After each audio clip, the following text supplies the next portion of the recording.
Bismillahirrahmanirrahim. Assalamualaikum warahmatullahi wabarakatuh. Bertemu lagi bersama saya, Dede Ridwana, tutor materi PKBM Bina Pandu Mandiri Ciamis. Semoga semua warga belajar di PKBM Bina Pandu Mandiri Ciamis selalu diberikan kesehatan, kelancaran dalam berbagai macam hal, dan diberikan rezeki yang berlimpah. Amin ya Allah ya Rabbal Alamin.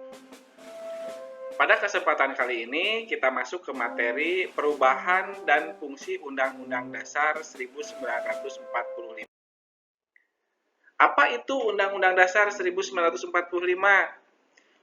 Undang-Undang Dasar 1945 adalah konstitusi negara Indonesia yang menjadi dasar hukum tertinggi, ya.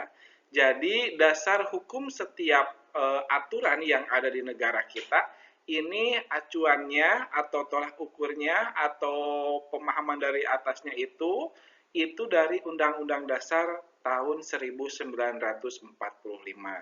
Jadi itu yang jadi pedomannya Bapak Ibu. Ada undang-undang yang sekarang digunakan, acuannya tetap ke Undang-Undang 1945. Sejarah Undang-Undang Dasar 1945, ya. Pertama kali disahkan pada 18 Agustus 1945, sehari setelah proklamasi kemerdekaan, ya. Sekarang pembacaan undang-undang di setiap sekolah itu selalu ada setiap hari Senin di pas waktu upacara, ya. Undang-Undang Dasar 1945 pembukaan bahwa sesungguhnya kemerdekaan itu ialah hak segala bangsa, ya. Terus sampai beres itu terus dihafalkan, itu terus dibaca setiap hari Senin pada upacara bendera, ya, ataupun upacara-upacara di hari-hari besar. Tuh. Nah, jadi pertama kali disahkannya itu pada tanggal 18 Agustus 1945 setelah diproklamasikan kemerdekaan negara kita Republik Indonesia.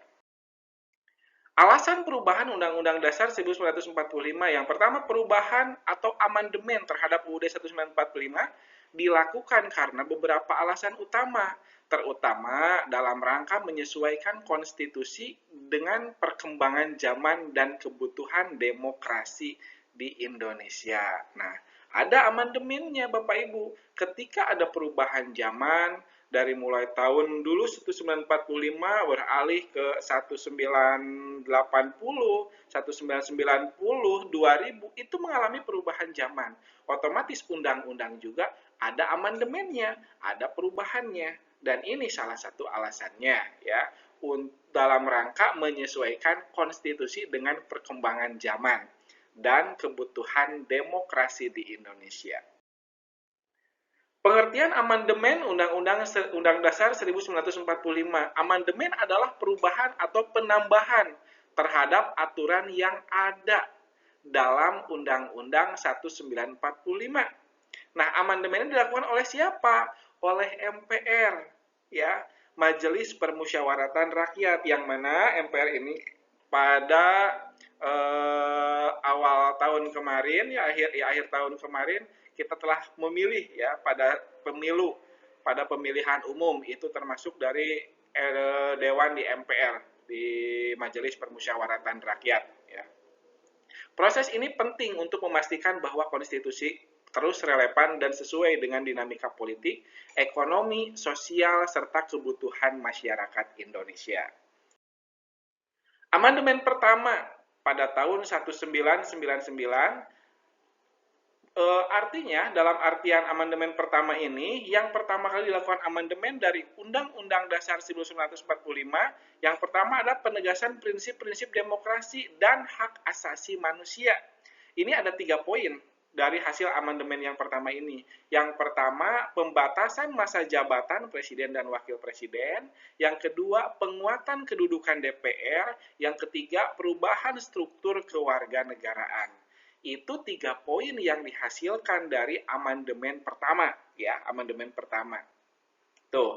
pada masa jabatan presiden dan wakil presiden sebelum amandemen Undang-Undang Dasar 1945 tidak membatasi masa jabatan presiden dan wakil presiden. Setelah amandemen pertama, masa jabatan presiden dan wakil presiden dibatasi hanya 2 periode, masing-masing periode selama 5 tahun. Ini bertujuan untuk mencegah kekuasaan yang terlalu lama pada satu individu, ya.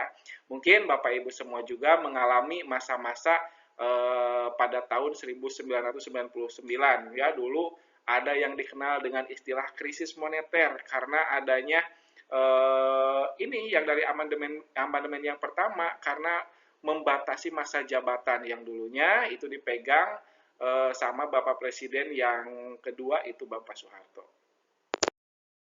Kemudian amandemen kedua pada tahun 2000. Hasilnya apa? Penguatan Pemda dan kekuasaan. Poin yang pertama otonomi daerah. Poin yang kedua penguatan hak asasi manusia.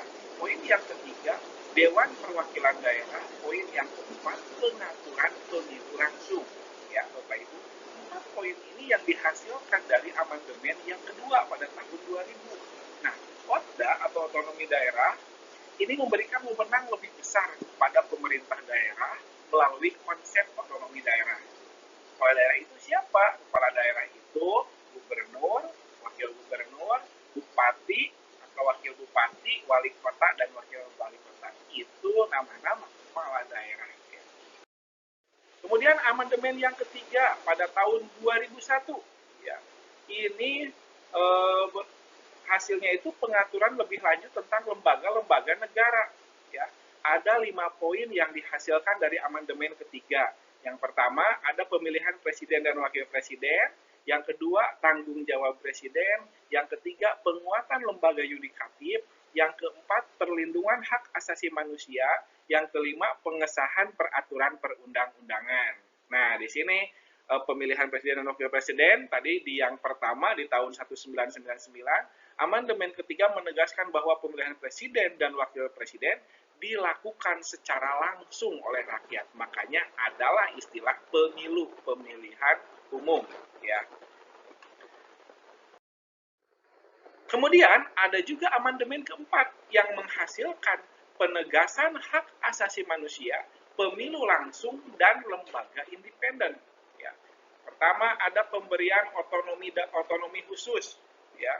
Kemudian sumber daya alam, perlindungan hak asasi manusia, mekanisme pemilihan umum, dan keterlibatan masyarakat. Itu hasil dari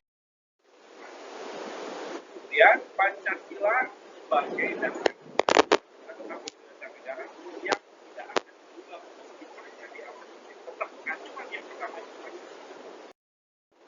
Nah itu Bapak Ibu warga belajar semua materi yang bisa disampaikan pada kesempatan kali ini, semoga bisa memberikan manfaat untuk saya dan seluruh warga belajar di PKBM kita. Jangan lupa untuk mengerjakan penilaiannya supaya mendapatkan hasil yang maksimal. Akhir kata, wassalamualaikum warahmatullahi wabarakatuh.